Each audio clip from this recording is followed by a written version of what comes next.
Welcome back, philosophers. Imagine you're in southern Italy in the 1200s. It's the medieval heart of Europe, and you're meeting one of history's most towering thinkers, Thomas Aquinas. He's a Dominican friar who wrestled with faith and reason like a boxer in the ring. Aquinas didn't just write philosophy. He forged a bridge between ancient wisdom and Christian belief that still holds strong today. His life was a quiet revolution. And his writings, they're a treasure chest of insights on everything from God's existence to the thrill of a good meal. So grab a coffee, settle in, and let's walk through the extraordinary story of the man they called the Angelic Doctor. Picture this. It's 1225, in the shadow of Rocca Secca Castle, a rugged fortress clinging to the hills south of Rome. Into this world comes Thomas Aquinas, born to a noble family with veins full of knightly blood. His father, Count Landulf, was no minor lord. He commanded soldiers, held lands, and dreamed big for his sons. Thomas was the youngest of 9 children, but from the start, he was different. Not the warrior type his family envisioned, but a boy with eyes fixed on heaven. At 5, they packed him off to Monte Cassino, the ancient Benedictine monastery where Christianity's intellectual roots ran deep. It was like sending a kid to the best boarding school in the universe, surrounded by monks chanting psalms and poring over ancient tomes in the cloistered scriptorium. But Thomas's path wasn't smooth. By 13, he was at the University of Naples, soaking up Aristotle's works smuggled in from the Arab world, ideas that exploded like fireworks in his young mind. Aristotle, the Greek master who'd written on everything from politics to physics, became Thomas's North Star. Yet his family had other plans: a cushy abbey position, power, wealth. When Thomas announced he was joining the Dominican order, those barefoot preachers begging for bread while preaching poverty, his family flipped. His brothers kidnapped him, locked him in a tower for over a year. Legend has it they even trapped in the tower with a woman to lure him into the temptations of the flesh.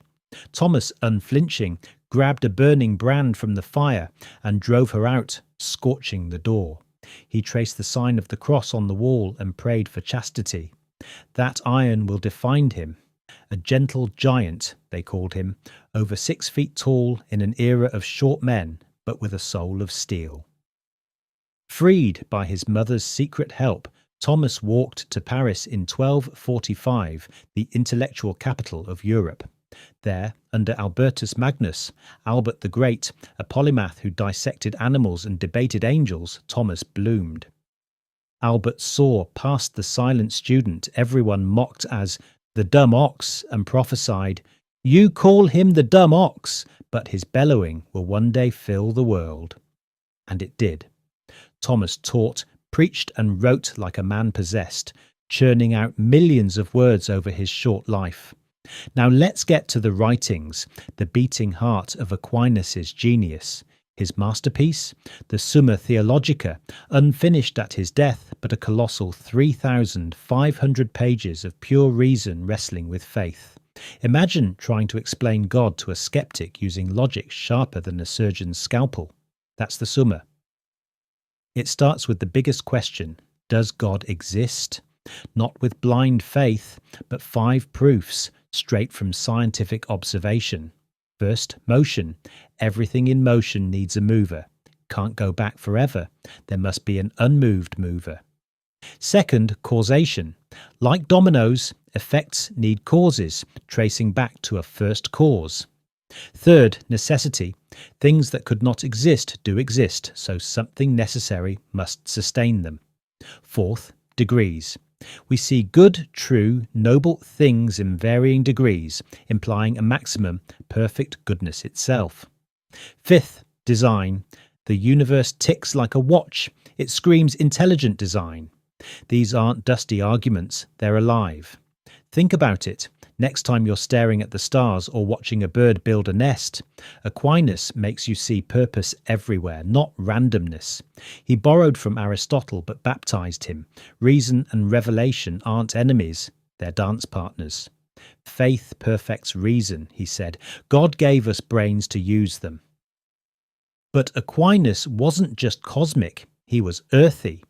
In his Summa contra Gentiles, he defended Christianity against non-believers, layer by layer. And then there's the Summa of the Second Way, his treatises on ethics, law and virtues. Natural law, that's Aquinas, universal moral principles etched into our hearts by God. Steal, wrong, because it upends society. Lie, destroys trust. These aren't arbitrary rules, they're woven into reality, discoverable by reason alone. Let's pause for a story. Aquinas loved food, not gluttonously, but as a gift. Once, after preaching in Paris, King Louis IX of France invited him to dinner. As they feasted, Thomas gazed at the silverware and murmured, "Behold the silver and gold." Louis laughed and replied, "Thomas, you could have all the gold you want if you'd just ask." Thomas shot back, "I can see greater treasures in the corner of my cell." That cell held his quill and God. Food, for him, mirrored grace. Bodies need sustenance, souls need sacraments. He wrote hymns too, like Pange Lingua, sung at Corpus Christi, celebrating the Eucharist as real presence, not symbol. "Taste and see the goodness of the Lord," he echoed the Psalms. Thomas roamed Europe, teaching in Paris, Germany, Orvieto and in Rome, disputing heretics, advising popes. He backed the mendicant orders against jealous bishops, arguing poverty was Christ's way. His pen was mighty. Against those who said faith was for fools, he proved philosophy serves theology. Faith isn't reason's rival, it's its crown. But death came swift in 1274. At 49, en route to the Council of Lyon, he fell ill, maybe from fasting too hard.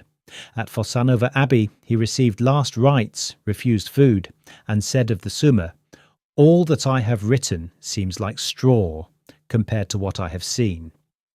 He had allegedly had a divine vision on his deathbed. 3 days later, he was gone. Canonized in 1323, declared Doctor of the Church. In our age of AI gods and the metaverse, he reminds us reason isn't dead, it's divine. Facing atheism, his 5 ways cut through like a laser. Moral chaos, natural law says no, there's objective good, even happiness. Aquinas said it's not pleasure chasing, but union with God through virtue. Beatitudes over Instagram likes. Critics, sure, rivals called him too Catholic, modern philosophers too medieval. But read him. Accessible, question by question, objection, then response. No fluff. His influence? Everywhere, from Catholic doctrine to secular law, even US founders nodding to natural rights. One last gem. On angels. Do they have bodies? No. Pure intellects. Can they occupy space? Only one at a time. No angelic rush hour traffic. Silly. No, Aquinas probed mysteries with joy, turning theology into adventure. Thomas Aquinas, silent giant, bellowing truth. His life speaks to us. Seek wisdom boldly, love fiercely, reason humbly. In a noisy world, his quiet voice endures. That's it for today. If Aquinas lit a spark, grab the Summa. It's online, free. Subscribe, like, share, keep the zone alive. Until next time, keep questioning.